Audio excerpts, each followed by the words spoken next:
Bien, hermanitos, pues bienvenidos a este tiempo de estudio en los jueves que estamos viendo el Sermón del Monte, ¿verdad? Y hemos visto varias cosas del Sermón del Monte y estamos en una sección de las bienaventuranzas, pero antes de eso les recuerdo nuevamente que el Sermón del Monte en alguna medida trata de mostrarnos lo que significa y lo que implica ser un ciudadano del reino de los cielos. ¿Cómo luce un cristiano? ¿Cómo luce un seguidor de Jesús? Todo el Sermón del Monte va a ayudarnos a entender todo esto a través de contrastes, a través de ilustraciones, a través de mandamientos, a través de lo que debemos ser y de lo que debemos hacer. Entonces todo tiene que ver con el reino de los cielos. ¿De qué trata el Sermón del Monte? ¿Quién y cómo es un ciudadano del reino de los cielos?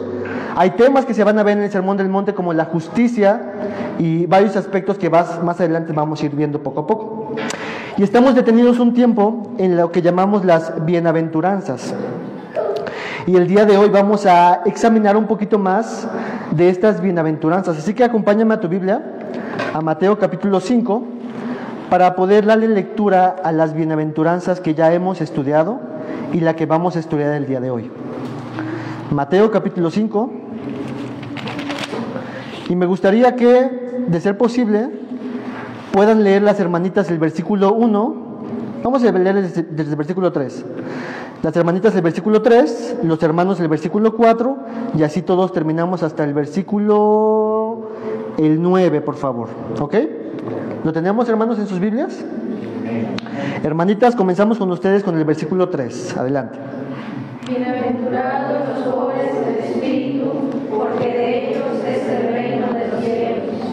Bienaventurados los que lloran, porque ellos recibirán consolación. Bienaventurados los mansos, porque ellos recibirán la tierra por heredad. Bienaventurados los que tienen hambre y sed de justicia, porque ellos serán saciados. Bienaventurados los misericordiosos, porque ellos alcanzarán misericordia. Bienaventurados los de limpio corazón, porque ellos verán a Dios. Bienaventurados los pacificadores, porque ellos serán llamados hijos de Dios. Hasta ahí. Muy bien. Eso que acabamos de leer son las bienaventuranzas. ¿Quiénes son los verdaderamente gozosos, alegres, felices? Los pobres en espíritu, los que lloran, los que son humildes, los que tienen hambre y sed de justicia, los misericordiosos, los de limpio corazón. Y la semana pasada nuestro pastor nos compartía, Israel Olivares, va para allá, ¿va? Los que procuran la paz. Y eso fue lo que vimos la semana pasada. Todas estas declaraciones, hermanos, recordemos que Jesús las dice de tal forma en su contexto que despertaba un interés en las personas. ¿Qué acabas de decir, Jesús? ¿Cómo que felices los que lloran? Entonces eso traía una idea mental a las personas y trataba de hacerlos reflexionar y darse cuenta realmente de las palabras que Jesús estaba diciendo. Cada una de estas bienaventuranzas que ya hemos estudiado tienen ese toque, ese matiz de algo contracultural, algo contraintuitivo, algo que es aparenta una contradicción. Y eso es lo que hemos visto hasta este momento. El día de hoy veremos y terminaremos con esta sección que de forma intencional Jesús usa la palabra bienaventurado en cada uno de los versículos que leímos. Vamos a leer ahora el versículo 10 al versículo 12. Lo voy a poner ahí en pantalla. Yo lo voy a poner en la Nueva Biblia de las Américas, así que lo voy a leer para ustedes. Dice lo siguiente: Bienaventurados aquellos que han sido perseguidos por causa de la justicia, pues de ellos es el reino de los cielos. Bienaventurados serán cuando los insulten y persigan y digan todo género de mal contra ustedes falsamente por causa de mí. Regocíjense y alégrense, porque la recompensa de ustedes en los cielos es grande, porque así persiguieron a los profetas que fueron antes de ustedes. Con este pasaje que acabamos de leer, hermanos, terminamos lo que se denominan como las bienaventuranzas.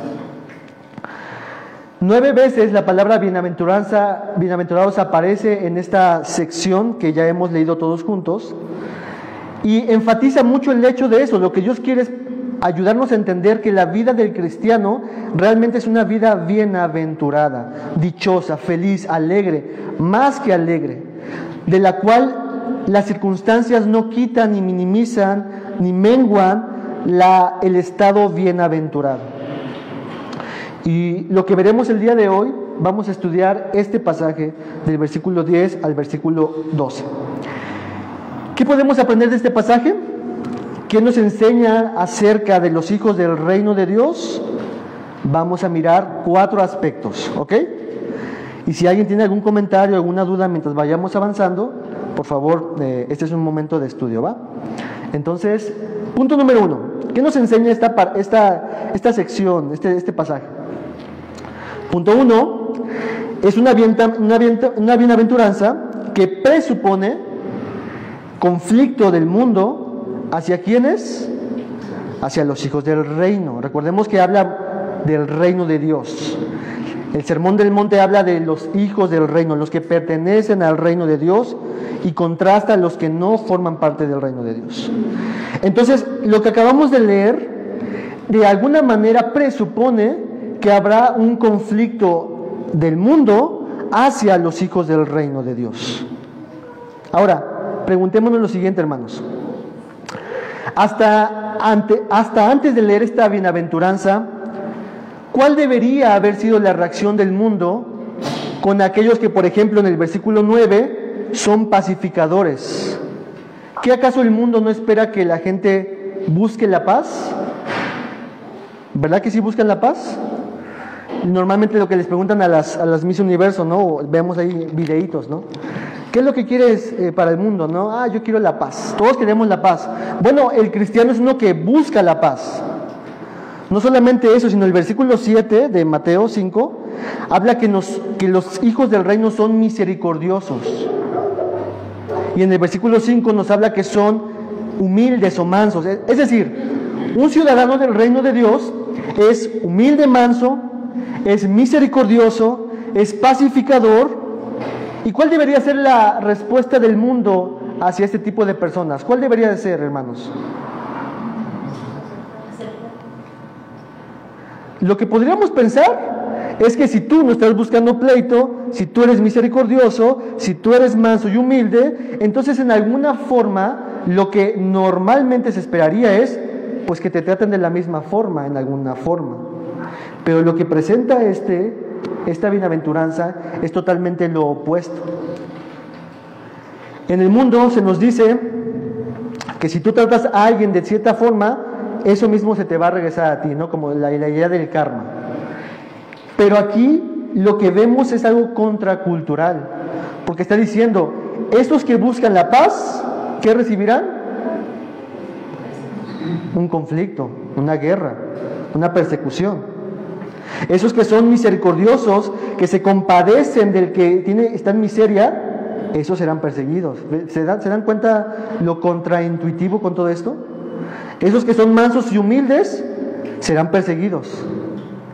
¿No les parece eso extraño? Pero es precisamente porque esta bienaventuranza está presupuestado que los hijos del reino tendrán conflicto en el mundo. Leamos entonces el versículo 10 al 11. Dice lo siguiente: bienaventurados aquellos que han sido perseguidos por causa de la justicia, pues de ellos es el reino de los cielos. Dichosos, alegres, gozosos serán cuando los insulten y persigan y digan todo género de mal contra ustedes falsamente por causa de mí. Atención, ciudadanos del reino de Dios, discípulos de Jesús. Todos aquellos que son bienaventurados de Dios, ¿qué experimentarán? Persecución. Habrá guerra contra ustedes. Y el texto nos dice, son bienaventurados. ¿No es algo paradójico esto, hermanos? ¿No es algo contradictorio todo esto? Y es lo que Jesús está enseñándonos aquí. Está presupuestada, hermanos, en la vida del creyente que sí o sí que va a experimentar él en su paso en el mundo. Conflicto, persecución. Habrá una animadversión del mundo contra aquel que está en el reino de los cielos en vida.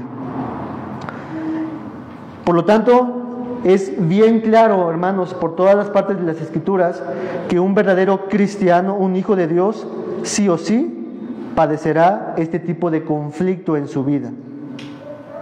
Vamos a ver entonces algunas cosas que en este mismo pasaje nos enseña. Primeramente, quiero que pensemos un poquito acerca del tiempo del conflicto. Noten ustedes las palabras, los verbos que se usan en la primera parte del versículo 10. Dice, bienaventurados aquellos que han sido perseguidos. Perseguidos es un verbo en tiempo perfecto. En el griego se usa el verbo perfecto. ¿Qué significa esto? Que es una acción, un verbo, una acción, perseguido, es una acción que se realizó en el pasado, pero que tiene consecuencias en el presente. Que continúa en alguna forma con sus consecuencias hasta el presente. Por lo tanto, el tiempo del conflicto es algo que ha sucedido en el pasado, pero que se sigue experimentando en el presente, perseguidos. Bienaventurados los que han sido perseguidos. Entonces, hermanos, lo que significa esta primera parte del versículo 10 es que aquellos que fueron perseguidos y aquellos que están siendo perseguidos son bienaventurados. El tiempo de estos verbos es tanto pasado como presente. Pero también nos dice en el versículo 11, noten ustedes ahí mismo en el pasaje, en el versículo 11, que aquellos bienaventurados serán cuando los insulten, persigan y digan cosas mentirosas. Cuando los insultes, ¿en qué momento se va a cumplir? En alguna forma, en algún futuro. ¿Sí lo notan un poquito, hermanos? Por lo tanto, esta primera parte del conflicto que está sucediendo con los hijos del reino abarca tanto personas que han padecido persecución, personas que en el presente están padeciendo persecución y personas que en algún momento padecerán persecución. Por lo tanto, la persecución forma parte inherente del cristiano. Continuamos, hermanos, más adelante. Con todo esto que acabamos de decir, tarde o temprano, hermanos, tarde o temprano, todo verdadero cristiano experimentará un conflicto del mundo hacia los hijos del reino. Otra cosa más, hermanos, porque entonces surge la pregunta, ¿cuál es la causa de este conflicto y esta persecución en el pasado, presente y hacia el futuro? ¿Y cuál es la razón de este conflicto, hermanos? ¿Por qué son perseguidos? Por la justicia, perfectamente. En el versículo 10 nos dice, son perseguidos por causa de ¿qué? De la justicia. ¿Qué significa esto, hermanos? ¿Qué significa que son perseguidos por causa de la justicia? ¿Qué piensan ustedes? Ahí dice el texto, bienaventurados aquellos que han sido perseguidos por causa de la justicia. ¿Qué significa eso? ¿Cuál es esa justicia? ¿Qué significa justicia? ¿Alguien? La justicia del reino. ¿La justicia del reino? Sí, porque si fuera la terrenal, pues todos los abogados serían bienaventurados. Exactamente, como acabamos de decir desde el principio, esto está dicho para personas del reino. La justicia es del reino. Justicia aquí se refiere básicamente a lo que es justo, lo que es correcto, lo que se conforma a la ley, por así decir, del reino de Dios. Y aquí dice, aquellos por causa de esa vida justa serán perseguidos. Pero también en el versículo 11, hermanos, nos dice algo muy interesante. ¿Alguien puede leer el versículo 11 nuevamente? Bienaventurados serán cuando los insulten y persigan y digan todo género de mal contra ustedes falsamente por causa de mí. Por causa de la justicia, versículo 10, por causa de mí, versículo 11. Entonces, hermanos, si hacemos una síntesis de esto, decimos que en algún sentido la justicia se personifica plenamente y totalmente en una persona. ¿En quién? Jesucristo. Entonces, la justicia del reino, como decía Hetza, es una justicia que imita, que persigue, que sigue a la justicia, que en este caso es Jesucristo. Por lo tanto, por causa de mí y por causa de la justicia son sinónimos. De hecho, en la Biblia, ahí lo pongo en la diapositiva, en Mateo 19, 12, habla que también por causa del reino de los cielos. Fíjense, por causa de la justicia, por causa del reino de los cielos y por causa de mí, todos son equivalentes. Es decir, aquellos que son perseguidos, ¿por qué razón son perseguidos, hermanos? Si hacemos una síntesis. Por causa de Jesucristo. Por causa de ser como Jesucristo. Por causa de hablar de Jesucristo. Por causa de vivir como Jesucristo. Por causa de actuar como Jesucristo. Por causa de ser como Jesucristo. Todo hijo del reino es perseguido. La manera en cómo vivimos, entonces, nosotros como hijos del reino debe ser como Jesucristo. La manera en cómo hablamos debe ser como la de Jesucristo. Nuestra lealtad, nuestra obediencia debe ser por encima de toda autoridad la de Jesucristo. Buscamos ser como Jesucristo. Todo tiene que ver con Jesús. Y esa es la razón por la que este conflicto surge. No es por ser buenas personas. Ese no es el problema. El problema es ser como Jesús. Eso es lo que trae conflicto por todos lados. Y veamos algún ejemplo. Acompáñame a tu Biblia en 1 de Pedro 4, 14 al 16. 1 de Pedro 4, 14 al 16. Y le voy a pedir a una hermanita, cuando lo tenga, que lo pueda leer.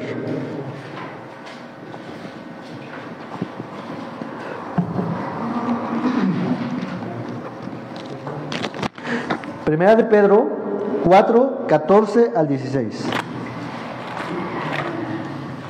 Si ustedes son insultados por el nombre de Cristo, dichosos son, pues el Espíritu de gloria y de Dios reposa sobre ustedes. Ciertamente por ellos Él es blasfemado, pero por ustedes es glorificado. Que de ninguna manera sufra alguien de ustedes como asesino o ladrón o malhechor o por entrometido. Pero si alguien sufre como cristiano, no se avergüence, sino que como tal glorifica a Dios. Nuevamente aquí el apóstol Pedro nos recuerda a los que escribe el apóstol Pedro, a los expatriados, acerca de la persecución, acerca de los insultos, acerca de este conflicto que el mundo tiene contra los hijos del reino. Y lo que dice Pedro es, ustedes cuando reciban eso, si es por causa de Cristo, ¿cuál debe ser su actitud? Cristo está siendo glorificado, no se avergüencen, ustedes son dichosos, porque todo eso glorifica a Dios. Pero Pedro nos deja bien claro dicho esto, pero si ustedes están sufriendo, no por causa de Cristo, tienen que tener cuidado con eso. Porque podemos, hermanos, estar sufriendo porque somos groseros con las personas. Y puede ser que las personas tengan una reacción de venganza contra nosotros. Y no vamos a poder decir, no, yo estoy aquí padeciendo porque pues todo el tiempo está contra mí esta persona. No, si tú fuiste grosero con él, si tú fuiste áspero con él o con ella, si tú fuiste en algún sentido, respondes incorrectamente todo esto, pues es por causa de tu pecado que estás recibiendo cierta actitud, cierta respuesta.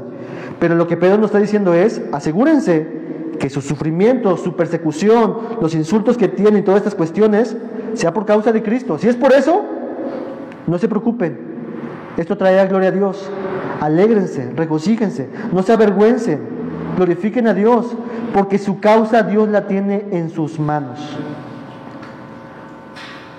Entonces, hermanos, hemos visto el tiempo del conflicto, pasado, presente y futuro. Hemos visto la razón del conflicto a causa de Cristo, pero también vemos el modo del conflicto.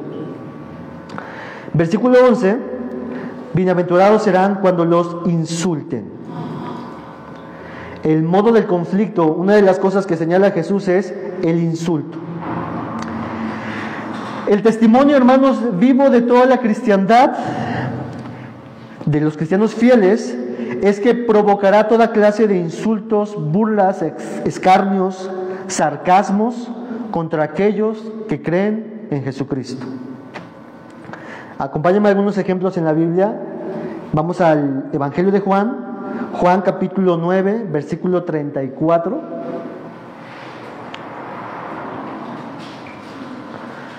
Juan capítulo 9, versículo 34. Y ahí cerquita, eso búscalo un hermano, y ahí cerquita Juan 8, 48, una hermanita. Juan 9, 34, un varón que lea, y vamos a ver lo que dice esta parte.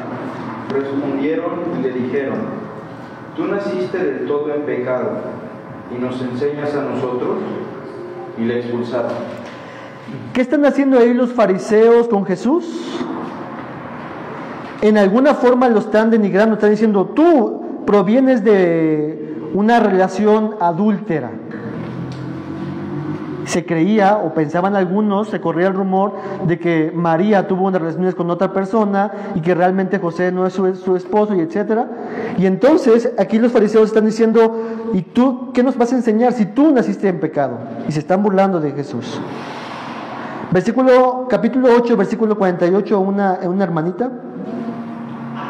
Respondieron entonces los judíos y le dijeron: ¿no decimos bien nosotros que tú eres samaritano y que tienes demonio? Dos clases de insultos que los judíos tenían: decirte que tú eres un samaritano y decirte que tú estás endemoniado. Y eso mismo le dijeron a Jesucristo: tú eres un samaritano, peor que un perro, tú tienes un demonio. Y se están burlando de Jesús, están insultando a Jesús, hermanos. ¿Por qué la gente, hermanos, practica el insulto contra los cristianos? ¿Por qué ustedes creen que hacen eso? ¿Por qué el cristianismo se ve en ciertos momentos con insultos y vituperios hacia la persona? Si somos pacificadores, si somos mansos y humildes, si somos misericordiosos. ¿Por qué?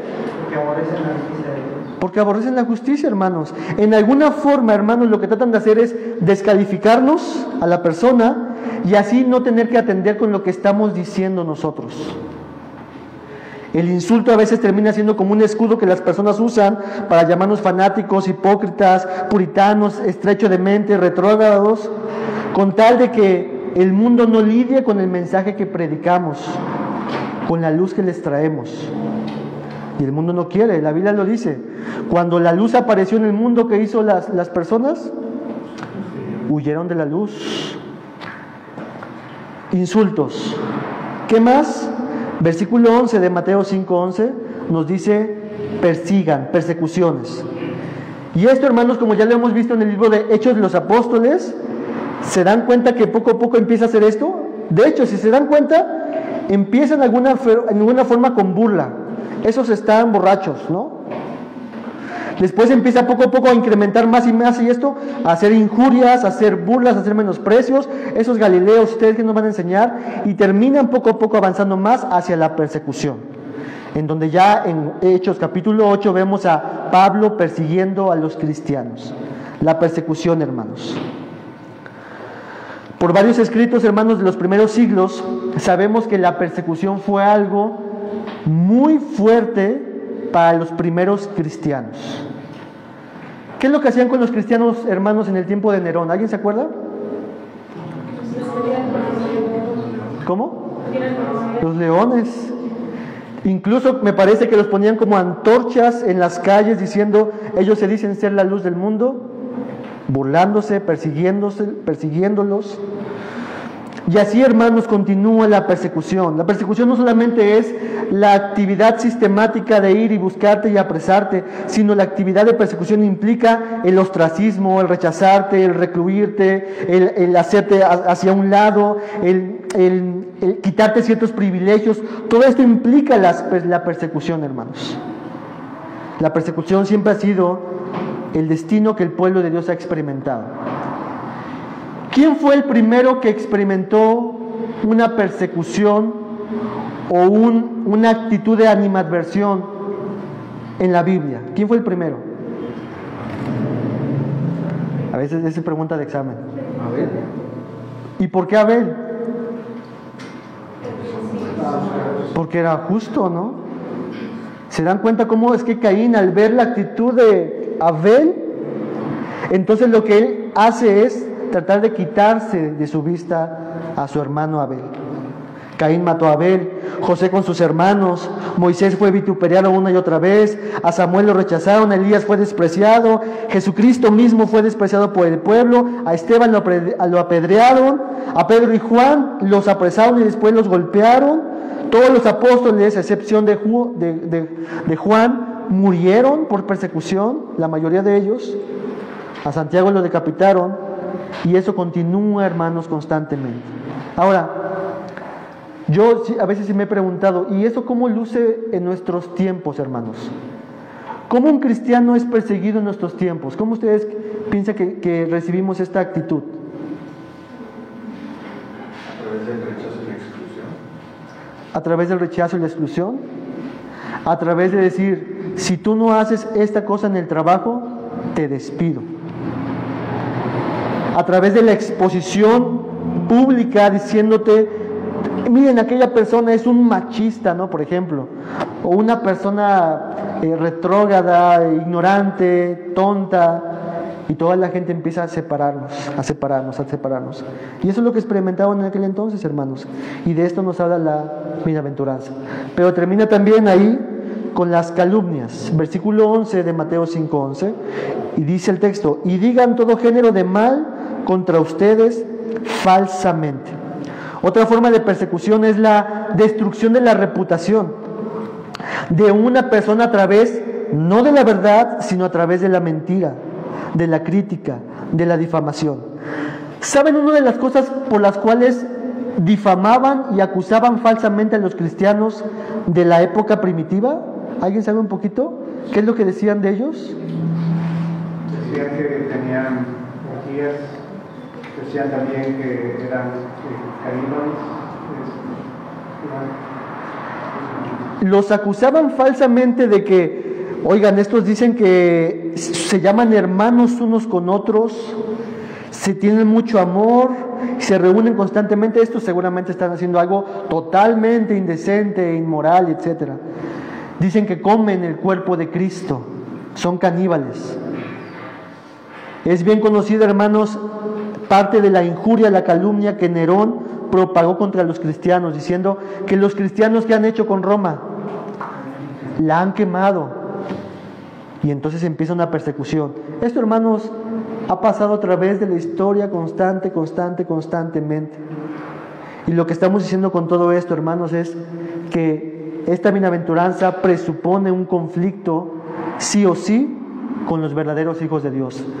Si nosotros no tenemos una animadversión en el mundo, posiblemente solamente estamos mimetizándonos con el mundo y no estamos siendo luz en el mundo. Fíjense que Jesús mismo nos va a hablar de estos puntos. Acompáñenme a esos pasajes en la Biblia. No voy a leer todos, pero acompáñenme, por ejemplo, Mateo 23:34, solamente por leer uno de estos. Mateo 23:34, el que lo tenga lo puede leer. Y mientras lo buscas, he puesto textos de Mateo, porque en el Sermón del Monte que estamos viendo de Mateo, Jesús va a mencionar esta clase de actitud de persecución contra el cristianismo, contra los creyentes, contra los discípulos. En Mateo 10, en Mateo 23, en Mateo 24. Así que vamos a escuchar lo que dice Mateo 23:34. ¿Qué harán con los discípulos, con los creyentes? Por tanto, he aquí yo os envío profetas y sabios y escribas, y de ellos a unos mataréis y crucificaréis, y a otros azotaréis en vuestras sinagogas, y perseguiréis de ciudad en ciudad. ¿Quién está diciendo estas palabras, hermanos? Jesús. Y Jesús está diciendo, discípulos míos, llegará un momento donde los perseguirán de ciudad en ciudad. Hechos capítulo 8. Los azotarán en las sinagogas, es lo que hemos visto en Hechos. Los matarán, y todo eso sucederá porque está presupuestado que el cristiano sufrirá un conflicto en el mundo. Mateo 24:9, más adelante alguien puede leer Mateo 24:9. Entonces os entregarán a tribulación y os matarán, y seréis aborrecidos de todas las gentes por causa de mi nombre. ¿Por causa de quién serán aborrecidos? Por causa de mí, por la forma en cómo ustedes quieren seguirme a mí, quieren actuar como yo, quieren hablar de mi mensaje. Por esa razón ustedes serán perseguidos. Por eso es que cuando un cristiano denuncia algo que está en contra de la justicia de Dios en su trabajo, ¿qué es lo que va a hacer su jefe o los compañeros? Lo van a criticar, lo van a despedir, lo van a correr, no les conviene. Y experimentaremos, hermanos, de alguna otra forma este conflicto. Lo que quiero decir con todo esto, hermanos, en esta primera parte, es que esta bienaventuranza presupone este conflicto y tarde o temprano nuestra fe va a ser probada y entraremos en el camino de la persecución, del conflicto, de las luchas con el mundo. Y eso es lo que presupone esta bienaventuranza. Podemos ser insultados, hermanos, porque van a ser insultados, seremos insultados. Podemos ser burlados. Nuestro trabajo puede estar en riesgo a causa de nuestras convicciones. Nuestras amistades pueden estar en riesgo a causa de nuestras convicciones. Podrán acusarnos falsamente. ¿Y todo esto será a causa de qué? De nuestra fe en Jesucristo. Continuamos, hermanos, viendo qué más nos enseña esta parábola. Punto número 2. Esta bienaventuranza también es una bienaventuranza que nos habla de una pérdida y una posesión. La pérdida es lo que acabamos de ver. En alguna forma, hermanos, si experimentamos persecución, si experimentamos conflicto, entonces nosotros está entredicho que tendremos pérdidas. Por ejemplo, la pérdida de un trabajo a causa de nuestra fe, la pérdida de amistades, la pérdida de comodidad, la pérdida de mi orgullo, la pérdida de muchísimas cosas que tenemos que perder, pero el texto también nos habla acerca de una posesión. Pensemos un poquito, hermanos, de uno de los profetas, el último profeta neotestamentario en la Biblia. ¿Quién fue? Juan el Bautista. Juan el Bautista, hermanos, era un discípulo de Dios, del Señor. ¿Un creyente? ¿Un hijo del reino de los cielos? Sí. ¿Predicó del mensaje del reino? Sí. ¿Y qué es lo que perdió Juan el Bautista? En última instancia su cabeza, ¿va? La única que tenía. Perdió la cabeza, perdió la comodidad, hermanos. A causa de hablar la verdad, él perdió la comunidad. Lo tuvieron que estar encerrado, tuvo que estar encerrado, tuvo que estar lejos de muchísimas cosas por causa del reino, hermanos. Entonces, Juan el Bautista sufrió pérdidas, pero el texto nos dice en Mateo 5:10, bienaventurados aquellos que han sido perseguidos por causa de la justicia, porque ¿qué pasará con ellos? ¿O qué es de ellos? El reino de los cielos. Obviamente, hermanos, no nos ganamos el reino de los cielos a causa de ser perseguidos. Todo esto es por gracia. De hecho, ahí Lucas 12:32 nos dice: no temas, rebaño pequeño, porque el Padre de ustedes ha decidido, le ha placido darles el reino. Es un regalo que nos ha dado. Pero lo que el texto nos está diciendo entonces es que la razón por la cual tenemos el reino es por gracia, obviamente, pero ahora es de ustedes el reino de los cielos. No hay nada que se los pueda quitar. Si es verdad que en el mundo perderemos muchísimas cosas, hay algo imperecedero que es para ustedes, de ustedes. Entrar en el reino de los cielos, hermanos, para el judío, tenía un concepto de disfrutar la felicidad, de disfrutar toda clase de bienestar material, espiritual, satisfacción. Todo esto incluía desde la concepción judía. Y Jesús lo que está diciendo es: ustedes que están siendo perseguidos, la forma en lo que están siendo perseguidos por causa de mí es una evidencia de que es de ustedes el reino de los cielos. Ya se les ha sido dado. Pueden padecer muchísimas cosas aquí en la tierra por causa de mí: persecución, insultos, menosprecios, maltratos, burlas, hasta la muerte. Pero nadie les podrá quitar ¿qué? El reino de los cielos. ¿Qué significa, hermanos, el reino de los cielos aquí? ¿Qué creen que significa esto? Pues de ellos es el reino de los cielos.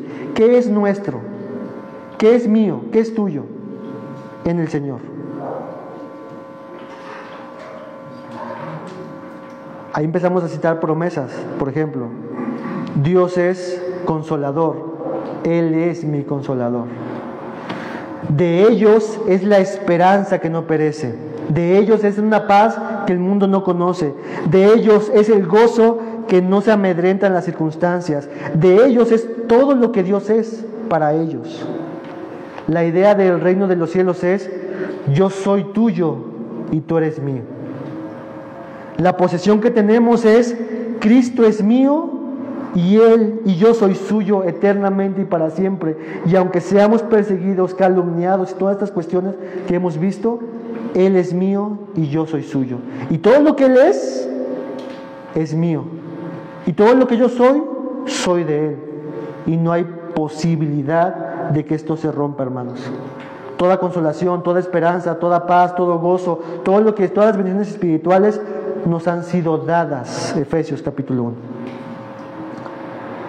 Punto número 2, entonces, es una bienaventuranza que nos habla de una pérdida y una posesión. Punto número 3, también es una bienaventuranza con un llamado al gozo.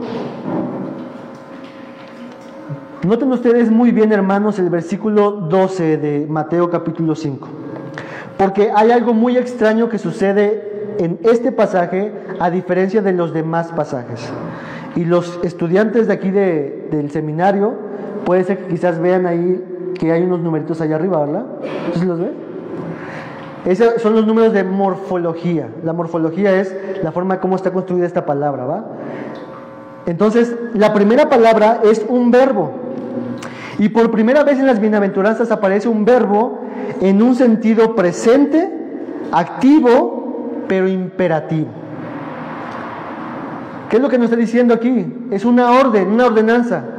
Estos que están siendo perseguidos, estos que están siendo insultados, estos que están haciendo estas cosas, Jesús les manda a hacer algo. ¿Qué? ¿Qué les manda a hacer?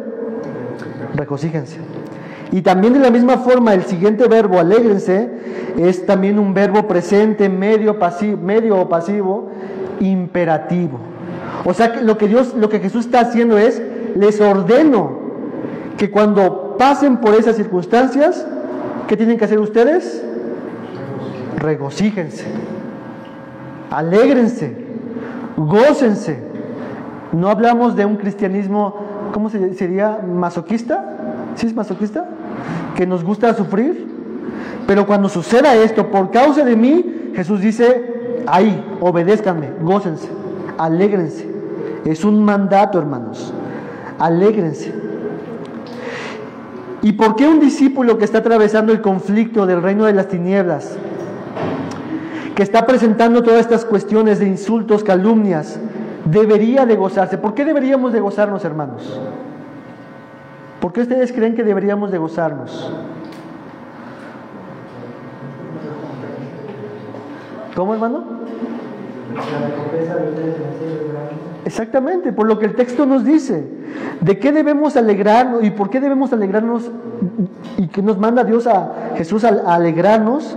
Yo aquí pongo algunos incisos, hermanos. Inciso número 1, inciso A: porque estas persecuciones o aflicciones vienen por causa de Cristo. Vienen por causa de Cristo. ¿Se acuerdan en Hechos capítulo 5 cuando es tomado Pedro y Juan y los llevan a la cárcel y los azotan? ¿Cómo reaccionan ellos? ¿Se acuerdan? Se alegran. ¿Y por qué se alegraron, hermanos? Por ser tenidos por dignos de recibir esta afrenta a causa de Cristo Jesús.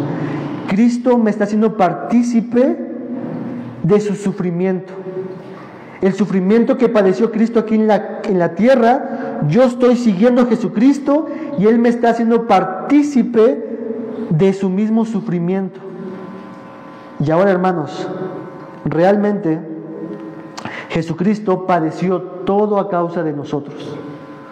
El dolor que deberíamos experimentar todo pecador en el infierno, Él lo experimentó en la cruz y nos libró de todo tormento. Por lo tanto, cuando los apóstoles sufrieron por causa de Cristo, ellos dijeron: esto es lo menos. Cristo nos ha hecho partícipes de su sufrimiento.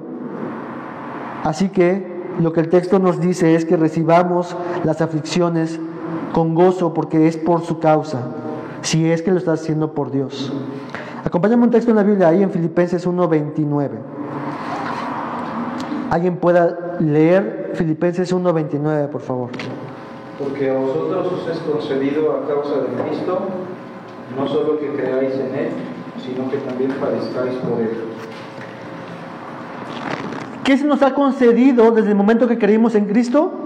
No solamente obviamente creer en Jesucristo, sino también que viene en el paquete, que suframos por Él. Que suframos por Él. Estas persecuciones entonces vienen por causa de Cristo y por eso deberíamos alegrarnos. Inciso B, de por qué debemos alegrarnos grandemente.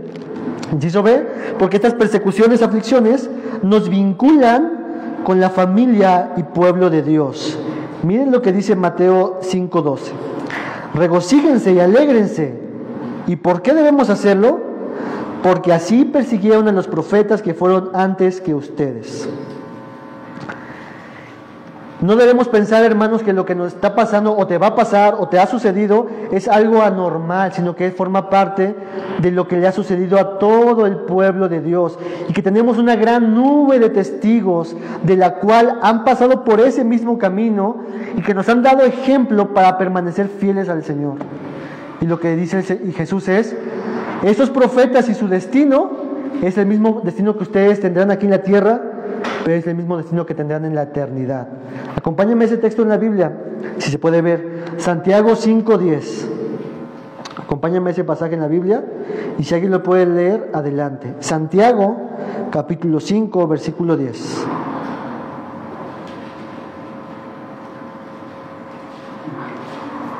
Hermanos míos, tomad como ejemplo de aflicción y de paciencia a los profetas que hablaron en nombre del Señor. Tomad como ejemplo la paciencia y la aflicción. Lo que está diciendo es, consideren que otros han pasado por lo mismo y aprendan de ellos, sean fieles como ellos, continúen hacia allá. Somos una familia extendida, un solo pueblo que antes eran dos y que Dios los ha unido en solamente uno, en Cristo Jesús. Y lo que dice Jesús es, a que estos que están siendo perseguidos y siendo afligidos, solamente se suman a la fila de esos hombres de Dios, los profetas, los que hablan de parte de Dios al mundo.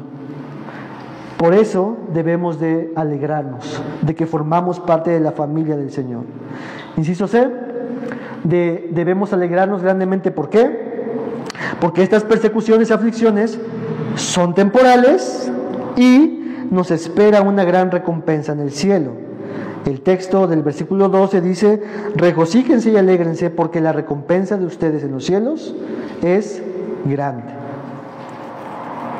¿Cuál es esa recompensa, hermanos, en los cielos?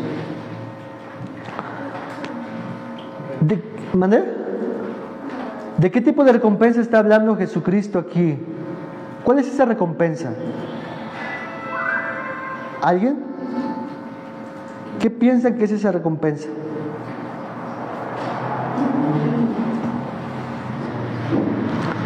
Obviamente, hermanos, este no es un pago por nuestra actitud, como un salario. Todo tiene que ser siempre ver con gracia. Y Jesús obviamente no entra en detalles en este punto para explicarnos a qué se refiere con la recompensa, pero como ya hemos dicho antes, la recompensa del cristiano, del creyente, termina siendo Él mismo. Adelante, ahora, Aurelio. En Mateo 25, en adelante, explica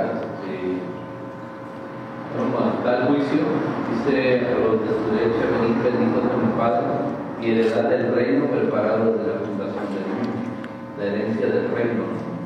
Exactamente. ¿Y qué es el reino? No es un lugar, es Él. Él es el reino. Adelante, hermanita. Algún tiempo atrás, yo me hice una pregunta. Hablando yo solita, y bueno, ¿qué sería que yo reciba la salvación, no? Soy perdonada y ya tengo la salvación en mi lugar. Dije, ¿y qué sería que solamente eso recibiera y no tuviera Cristo? No tendría caso, creo que no mandamiento de la salvación es Cristo mismo tenerlo en tu vida. ¿De qué sirve? No tendría sentido. El ser el pecador, ser salvo, ser perdonado y no tener a Cristo. No tiene ningún valor eso entonces. Creo que es Cristo mismo.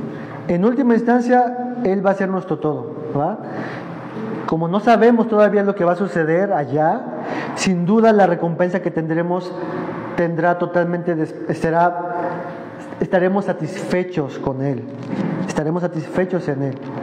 Y bueno, en algún momento quizás abordaremos el tema de las recompensas, hermanos, porque este tema abunda por todos lados y nos invita como cristianos a perseguir eso, a buscar esto. Estas recompensas que tendremos en el cielo, que no sabemos qué serán, pero sin duda sobrepasarán nuestro entendimiento, y que en última instancia Jesús es la fuente de toda recompensa. ¿Querías comentar algo, Getza?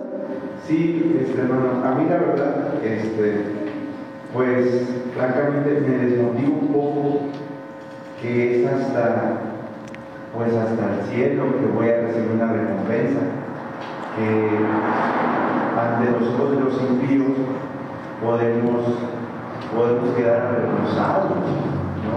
Por ejemplo, en el versículo 10, bienaventurados los que padecen persecución, y bueno, promete el reino de Dios. Igual ahí en la diapositiva, pues la recompensa es celestial. Pero bueno, mi duda es esta, ¿no? En esa parte de que, pues la verdad me desmotiva esa parte, yo busqué en un salmo, el Salmo 37, versículo 6, cuando yo he tenido pruebas donde la verdad me han perseguido por una causa justa.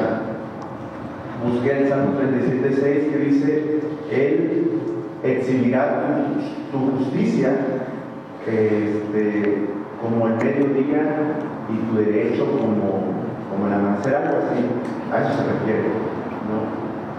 Yo entendí también, con base en ese salmo, que sí pues Él va a exhibir mi justicia. No es hasta la eternidad. Ok, entiendo.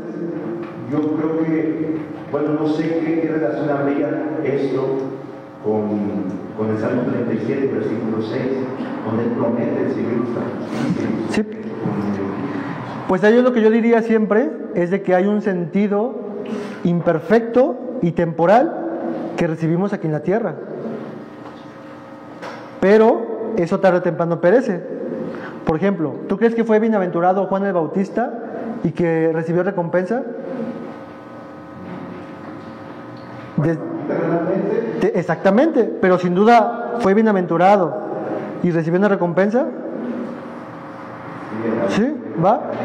Jesucristo, aquí en la tierra, ante los demás, fue visto como un perdedor. De hecho, maldito, ¿no? Maldito el que muera en un madero. Entonces fíjate que hay un sentido en el que si Dios pudiera darnos algo temporal aquí en la tierra, pero nuestra mira no es aquí en la tierra, porque esto perece. Esto que hoy Dios te pudiera ayudar a tener recuperar tu honor, ¿no? Reputación. Pero después de un tiempo, nuevamente va a pasar otra vez lo mismo, otra situación, y va a estar en conflicto nuevamente. Aunque ciertamente no todo el tiempo pasamos por un valle de dolor aquí en la tierra, están valles y montañas, todo eso, pero el cristiano siempre tiene sus ojos puestos en la eternidad, porque esa es la esperanza segura. Por eso la Biblia lo va a decir en el Sermón del Monte: ponga sus ojos en el cielo, ¿no? Donde sus tesoros en los reinos de los cielos, donde el orín y el ¿cómo se dice? ¿Qué más? Bueno, donde no perece exactamente eso, porque allá está su tesoro. Aquí experimentamos ciertas cosas, pero es temporal e imperfecto. Y qué bueno que experimentamos estas cosas, ¿no? Cuando de repente sentimos estas cuestiones de donde Dios dice: gracias Dios por darme sanidad, gracias Dios por esto y esto y esto y esto, ¿no? Pero aunque experimentamos esto aquí temporalmente, lo experimentaremos plenamente en la eternidad, ¿no? Entonces es lo que yo podría decir. ¿Quieres comentar algo? Sí, yo estoy de acuerdo con el hecho de que en última instancia nuestro todo es Jesús, ya desde ahorita y también en la eternidad. Sin embargo, sí me gustaría que, no sé, pudiéramos hacer una distinción entre lo que nos ha sido otorgado por pura gracia y claro, aquello que la Biblia sí dice que será el pago de recompensa, obras, que no tiene nada que ver con la salvación, pero por ejemplo me viene a la mente las advertencias a las iglesias de Asia Menor, cuando Juan les dice a través de la revelación: para que nadie tome tu corona, para que no pierdas tu recompensa. O Hebreos dice, Dios no es injusto para olvidarse de sus obras. En ese sentido, Jesús dijo que en esta vida somos administradores de todo, del carro, la casa, el dinero, la salud. Y el Señor dice en una parábola, si en lo ajeno no pudieron ser fieles, ¿cómo se les va a confiar lo que realmente les pertenece? O sea que si hay algo que nos pertenece en realidad. Claro. Y eso no lo va a recibir todo cristiano, solamente aquellos que trabajan para el Señor. Claro, es una oportunidad dada por la gracia de Dios, el que Él nos quiera pagar incluso por nuestras obras. Y también con respecto a lo que dice Quetzal, me viene a la mente un texto en el que Jesús le dice a sus discípulos, todo aquel que ha dejado padre, madre, esposa, hijos, por causa de mí y del Evangelio, le aseguro que recibirá 100 veces más en esta vida y también en el siglo venidero. O sea que en ese sentido incluso también la recompensa en algunos casos, hay casos muy particulares como de Juan, pero por lo general con los cristianos vamos a ver las recompensas de Dios a causa de nuestra labor incluso ya en esta vida. Por ejemplo, en mi poca labor como cristiano he recibido del Señor hermanos, madres, padres, casas. No han dado las escrituras, pero me reciben, ¿no? Y en ese sentido creo que también hay una recompensa. Exacto, es lo que decíamos de que hay ciertos aspectos que están aquí de forma temporal, pero que tienen su plenitud en la eternidad, ¿no? Y lo que decía Carlitos es lo que yo les comentaba de este tema que a veces pensamos que está esta clásica canción que dice, no me importa en qué lugar he de estar en el reino de los cielos, pero aunque esté ahí en el reino de los cielos, ¿no? Marcos Vidal creo que por ahí la canta. Y a veces creo yo que como cristianos decimos, pues ya con que seas salvo ya. Pero en la Biblia encontramos constantemente diciendo, no, persigue la recompensa, persigue, o sea, que tu actividad, tu actitud sea esta forma de correr fuertemente, ¿no? Fruto que abunde. Exactamente, fruto, o sea, constantemente, por eso es que digo que en la Biblia no nos dice específicamente qué nos dará en el cielo. Por eso digo que en última instancia es Cristo, pero sin duda algo recibiremos. Y sin duda, digamos que a Hetza le dan, si le damos un porcentaje de recompensa, un 100% y a mí me dan un 50%, de todas formas yo voy a estar contento por Hetza por mí, y nunca voy a decir, a mí me hubiera gustado recibir 100, porque ya no va a haber ese tipo de envidias, ¿no? Vamos a estar satisfechos con el Señor, y vamos a estar contentos con el Señor, y vamos a querer todavía servir al Señor, ¿no? Entonces todos estos temas. Algún día tocaremos el tema de la gracia y nuestra actitud como siervos, ¿no? Bueno, gracias hermanitos. Avanzamos, hermanos, para ir avanzando, ¿va? Entonces, bueno, lo que acabamos de decir con todo esto es de que esta bienaventuranza es un llamado al gozo, no es una invitación, sino es una ordenanza. Gócense. Y Jesús no solamente nos dice gócense porque yo les digo, sino nos da razones que consideremos y pensemos para gozarnos cuando pasamos en esas circunstancias. 1, de que padecemos por causa de Cristo. 2, porque nos vinculan a la familia de Dios. Y 3, porque estas aflicciones son temporales y nos espera una gran recompensa en el cielo. ¿Ok? La Biblia también lo llamará como coronas. Ok. Último aspecto, hermanos, de esta bienaventuranza, de lo que podemos aprender de esto. Es lo que en cierta forma ya comentamos. 4º aspecto.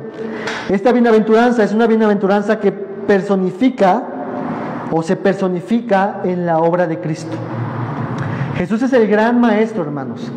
Todo lo que necesitamos para la vida y la piedad lo tenemos ejemplificado, modelado en la persona de Jesucristo. Y esto mismo lo experimentó Jesucristo en carne propia. Juan 15, 18 al 19, les leo lo que dice. Si el mundo los odia, sepan que me ha odiado a mí antes que a ustedes.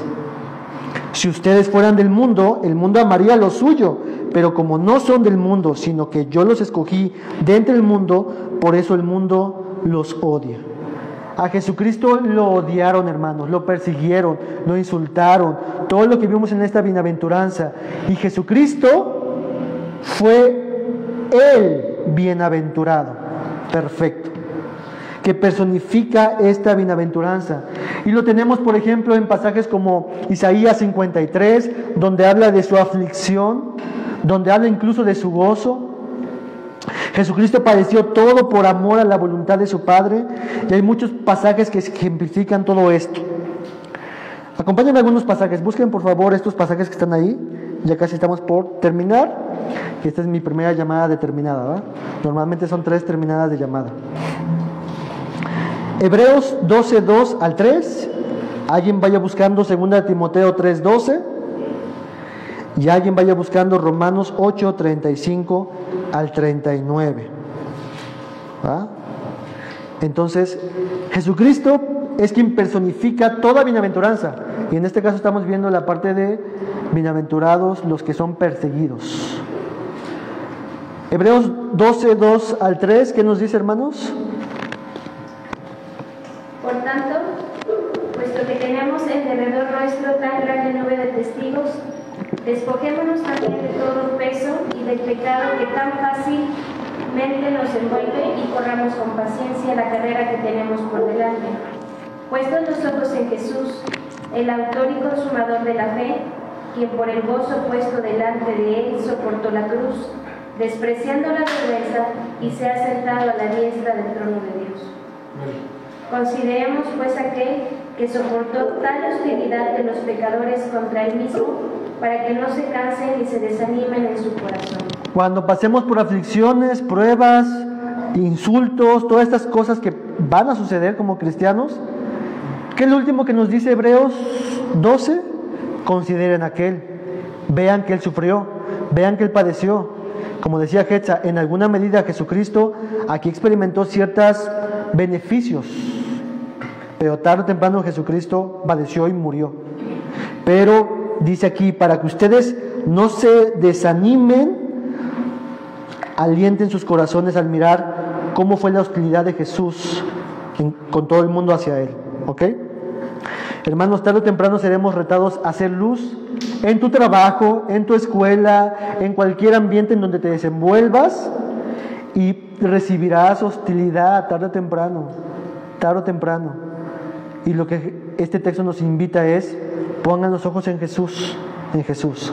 2 Timoteo 3, 12, el que lo tenga lo puede leer, por favor.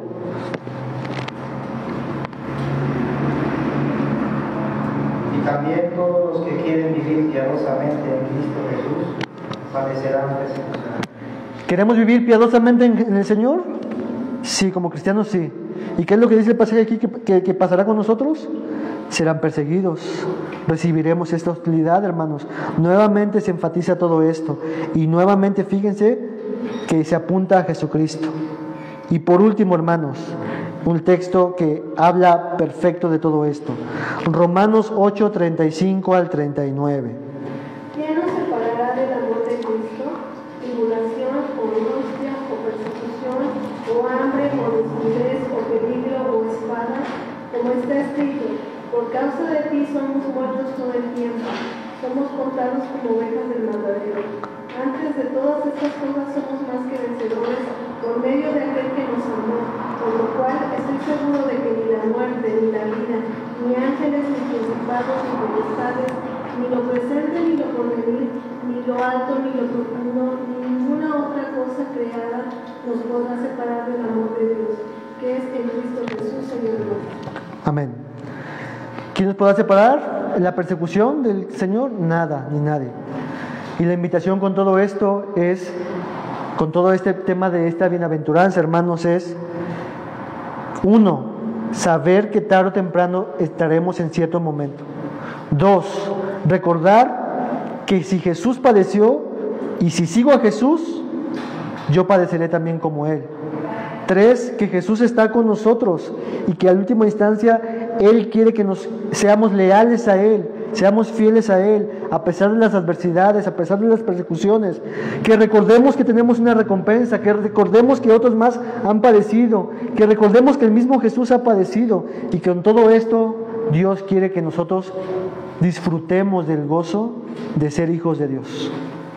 Hermanos, seremos retados a no ser leales a Jesús y decir, es que si digo esto en mi trabajo, van a pasar estas cosas y mejor me callo. No, hermano, ese es el tiempo para que tú seas luz, seamos luz en donde estemos. Y recordemos que esta parte de esta bienaventuranza es una descripción de aquellos que ya son hijos de Dios y lo que va a pasar con ellos en este caso.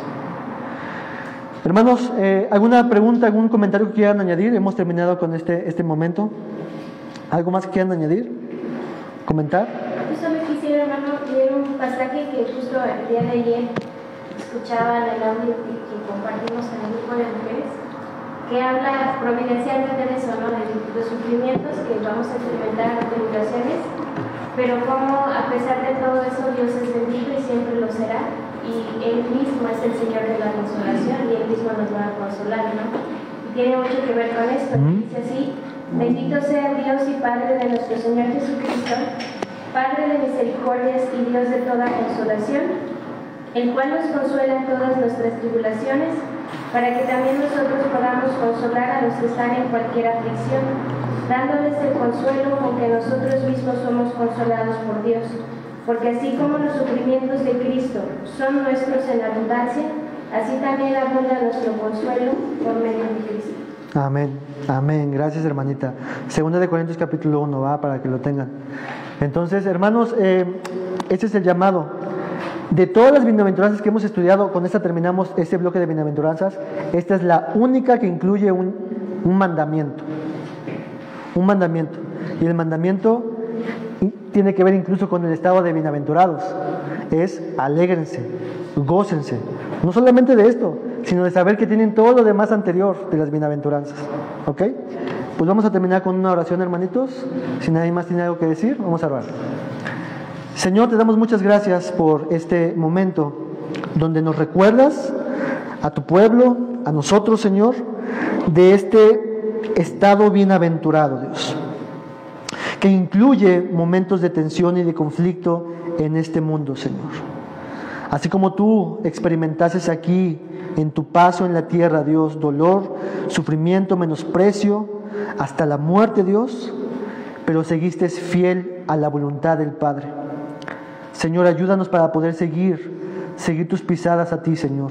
No para ganarnos algo de parte de ti, sino como aquellos que entienden que ya tienen todo y eres tú, Dios. Ayúdanos, Señor, a podernos alegrar y gozarnos. Sí, quizás con lágrimas, pero también con esperanza y consuelo, sabiendo de que seguimos tus pisadas, Señor.